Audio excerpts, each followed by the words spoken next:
dia ampitombony amintsika rehetra anie ny fahasoavana sy ny fiadanana avy amin'Andriamanitra ray Jesosy Kristy tompontsika ary dia tononona isam-batan'olona isa-tokantrano tokoa ny fiadanan'i Jesosy Kristy tompo. Sotro ny tompontsika ry avako amin'ity loha-hevitra lehibe izay azo lazaina fa hafakely kanefa koa ahafahantsika mandray lesona eo anivon'ny tontolo-piainantsika eo amandra-piavin'i Jesosy Kristy tompo. Lesintsika androany dia ny hoe ndrenim-pianakaviana ratsy fiaina. Tena mahavariana zany loha-hevitra zany hoe renim-pianakaviana ratsy fiaina. Dia ahoana tokoa moa mahatonga zany atao hoe renim-pianakaviana ratsy fiaina zany. Raha amaritrytsika ry havako ny atao hoe renim-pianakaviana dia any Genesis 7:1-20 dia mivaky toy izao amin'ny anaran'ny tompo rehefa vita ny didim-pitsarana nataon'Andriamanitra rehefa tonga ny fotoana izay namitahany Eva ny vadiny satria vao fitaky ny menarana izy dia tonga ny fotoana zan'Andriamanitra ny Adama ary dia tonga ny fotoana koa nanontaniana amin'izay rehetra mety na tonga zao zavatra niereny zareo an'Andriamanitra zao dia namoaka didim-pitsarana voalohany teto an-tany Andriamanitra. Ary Genesis 7:20 dia nanona ny rahalehilahy i Adama io zao le vadiny ato amin'ny anaran'ny tompo hoe rahalehilahy nanao ny anaran'ny vadiny hoe Eva satria izy no reniny olombelona rehetra. Reniny olombelona rehetra zany hoe niavin'ny olombelona rehetra zany hoe manaranaka zany lay zavatra tao amin'ny Eva tao. Rehefa renim-pianakaviana zany manko ry havako dia adidiny mikolokolo, adidiny mitaiza, adidiny mampita zay mety endrim-pahalalana sy fandaminana rehetra momba ny fiainana amin'ny ankehitriny sy no avy. Adidiny koa nefa ny mampalala zay mety ho tetiarana lasa tany ary dia manana didy mavesatra tokoa ny renim-pianakaviana zay ny mahatonga ny reny ny firenena ho fototeny ho reny. Ary eto nefa ny zavatra diniatsika dia ny hoe renim-pianakaviana ratsy fiaina. Fa ahoana moa no mahatonga azy hoe ratsy fiaina? Tsy andeha lavitra fantatarana Eva zay fantatsika tsara ny zavatra nitranga taminy fa rehefa tonga tokoa ny fotoana zay namitahany menarana azy eo amin'ny Genesis 7 antsika fa tsy mandeha lavitra dia zao le tantara teo hoy izy menarana taminy anky efa nataon'Andriamanitra hoe azo inanana ny azo rehetra eo amin'ny sa fa hoy raha vehivavy tamin'ny menarana ny voany azo eo amin'ny sa dia azona inanana ihany fa ny voany azo eo voany sa kosa efa nataon'Andriamanitra hoe azo inananareo ny natendrenareo zany fandrao matinareo. Fa hoy ny menarana tamin'ny raha vehivavy tsy ho faty tsy hokory ianareo fa fatan'Andriamanitra fa amin'ny andro inananareo azy dia ahiratra ny masonareo ka ho tahaka an'Andriamanitra ianareo alalany tsara sy ny ratsy. Azontsika tsara isan-tokantrano zany zay manaraka tsara hoe tena azo lazaina hoe voatanany Eva tsara zay nilazain'Andriamanitra ty tsy azo atao ty azo atao fa eto dia novainy menarana zany ny asany devoly menarana dia ny manova zay zavatra tian'Andriamanitra iainan'ny olona. Dia inona zavatra nitranga eto aritan'Andriamanitra fa tsara ho fihinana ny azo sady mahafinaritra ny maso ary ny azo matsiritra hampahendry dia namitaza ny volany ny voany ka ninanany ary dia nimeniko ny vadiny ka dia nihinana izy. Hitatsika tsara zany hoe nanomboka teo niainga tany amin'ny maso nakany amin'ny tanana nakany amin'ny vava teo ny fahalavona ry havako. Ary tao anatin'izany zavatra zany no nahatonga tokoa any Eva voafitaka dia namita tena ary namitaka amin'ny vadiny. Tatsika tsara zany ary nanomboka teo dia lasa natsiary ny tena mitanjaka izy mivery an'Andriamanitra. Teo zany dia fahalazo lazaina ratsy ny fiainany satria niataka tamin'Andriamanitra izy. Noho izy voafitaka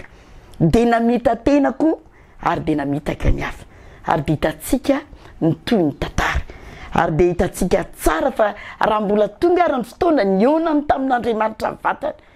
nanontany amin'ny Adama Eva i Adama nanilika ny zavatra rehetra tany amin'Andriamanitra nakasy tany am'le vehivavy ary evandray nanilika an'izany tamin'ny menarana de hitatsika ny didipitsarana fa zao tena zavatra lehibe hoe manahoana ary ny endrika ny fiseho an'lay hoe ratsy fiaina de tsy teny any evantsony ary afaka satria fa haitsika tsenjery iny hoe lavo izy ary raha miteraka azy izy de ny zavatra nitranga izy ro lahazanany de ny famona fa misy tantara zay mampieritreritra mihitsy de ny tantara ny Jezebela zay va vadiny Ahaba-mpanjaka de i Jezebela io rehefa tiazo an'le tanyboloboka i Ahaba tamin'ny Nabota de tsy nahazo de nalahelo tarehibe any mpanjaka voalohany toko 7 zany dravako de inona ny zavatra nitranga io ary Jezebela fa tena azo lazaina nanapatra fahefana tena nanao zay ratsy mihitsy ary indrindra namono any Nabota ary de zay nefarana ary nefarany hatrary amin'ny boky ny Apokalipsy aza de zava-to zay indrindra ry havako tena mampandiny teny zany hoe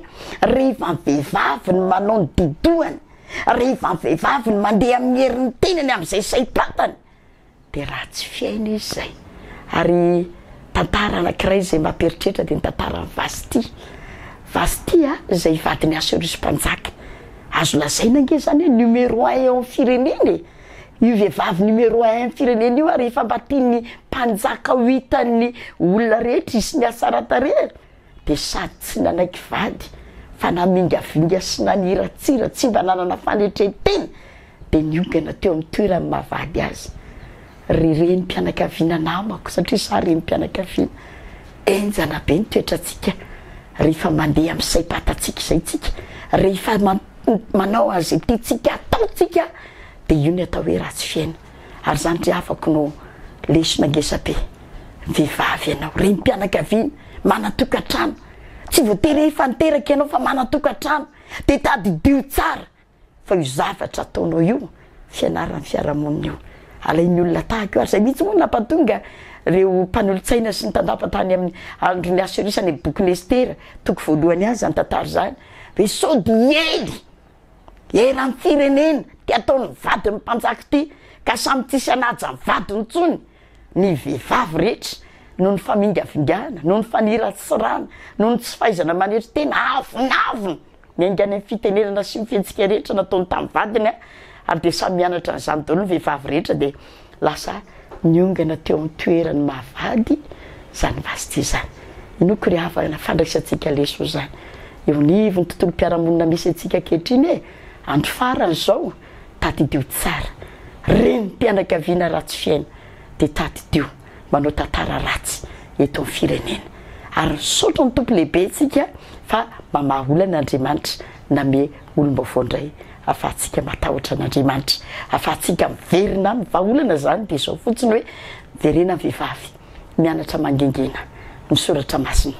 manaiky an'Andriamanitra indray manaiky mitohatra tahaka amin'ny Maria hoe ity ny ankizy vavy ny tomponao aoko tanteraka amiko araky ny teninao vehivavy manaiky anao sitrapon'Andriamanitra ary apity zany amin'ny fiarabelona sy ny taranaka de mino fianao zay miaino sy mijery io de tena vehivavy andiny tena tokoa so de toetrako mbola misy toetra ny eva sady namita sady voafitaka ny namita tena no namitaka ny hafa ary indrindra so de toetra ny Vasty koa zay azo lazaina fa sady namingavinga no naniratsira tsy nanana fanetretena fa meteza mba ho vehivavy tahaka ny Maria le nanaiky anetry tena teo ambany tana maherin'Andriamanitra anao sitrapon'Andriamanitra teo an'Andriamanitra ny voninahitra ho atsika mihainy kosa ny fiadanana ny fahasoavana ary ny famindrapo amen vavaka sikary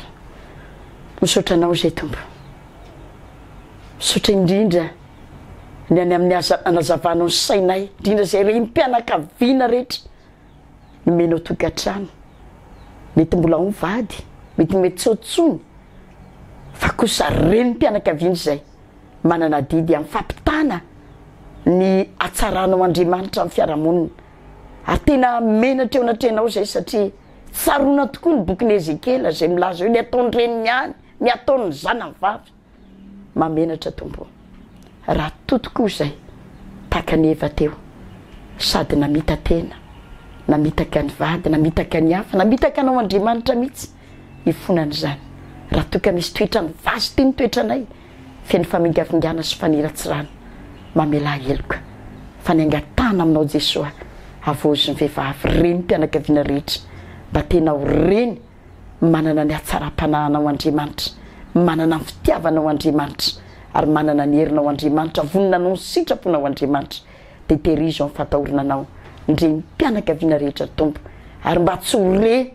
eto amin'ity taninay intsony zay nanaiky anao Jesosy Kristy ho tompo sy mpamonjy ny fiainany miandro ny fihevinao zany atao hoe reny mpianakaviana ratsy fiaina fa reny mpianakaviana manana fiainana be dia be noho ny aminao Jesosy Kristy ilay tianay sy napita aina napita fiainana ho anay amin'ny anaranao Jesosy Kristy tompo amen.